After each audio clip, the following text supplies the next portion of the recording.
Nasa linya po si Jerry Viray, isa pong iglesia ni Cristo ni Manalo, isa po siyang handog. Yung topic ninyo dati na kung naglilingkod po ba talaga ang hayop? Kasi nagtatalo po kami dyan eh. Eto, Hindi ko babasahin ko kumakanta. Babasahin ko sa iyo sa Opo. aklat ng awit, ano? Pakinggan mo, ganito nakasulat. Namamalagi sa araw na ito ayon sa iyong mga alituntunin, sapagkat lahat ng bagay ay mga lingkod mo. Ayun, sabi ng Biblia, lahat ng bagay, mga lingkod mo. Hindi lang hayop, pati apoy, pati hangin, pati tubig, lingkod ng Diyos lahat yan eh.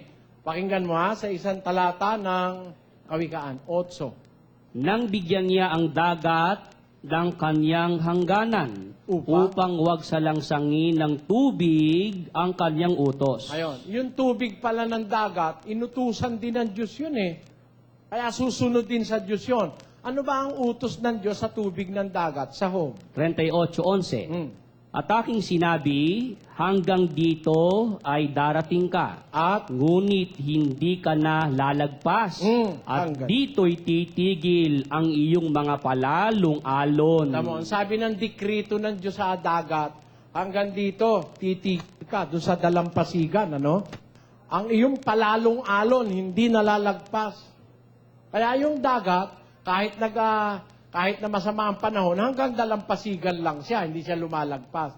Pero kung gusto naman ng Diyos tawagin yung tubig sa dagat, malaking tidal wave, pwede naman niyang pabugsuin sa lupa. Basahin naman natin sa Amos. 9:6.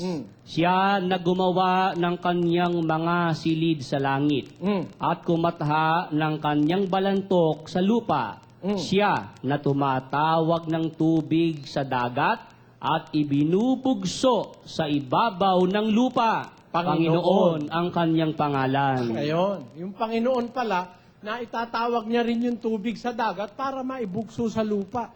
Kaya lahat ng bagay lingkod ng Diyos, pati tubig, pati nga hayop eh.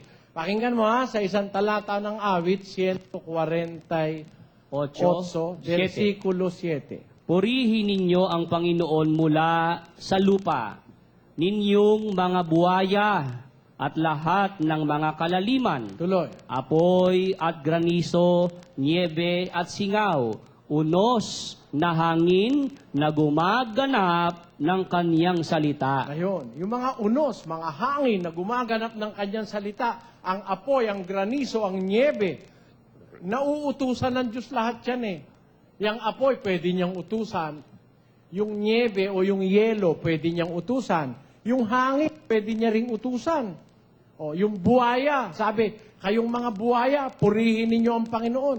Purihin ninyo ang Panginoon mula sa lupa, ninyong mga buwaya at lahat ng mga kalaliman. Pati kalaliman eh. Kaya lahat ng bagay, lingkod ng Diyos yan, kapatid. Wala naman tayong dapat pagtalunan dyan eh.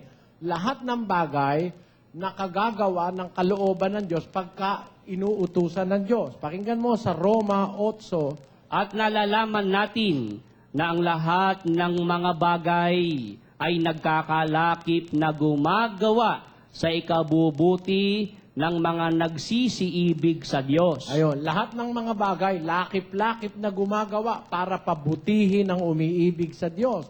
Sa makatwidbagay ng mga tinawag. Sa makatwidbagay niyang mga tinawag alinsunod sa kanyang nasa. Ayun. Kaya yan po ang parang nasa Biblia, kapatid. Ano po ang tanong nyo pa?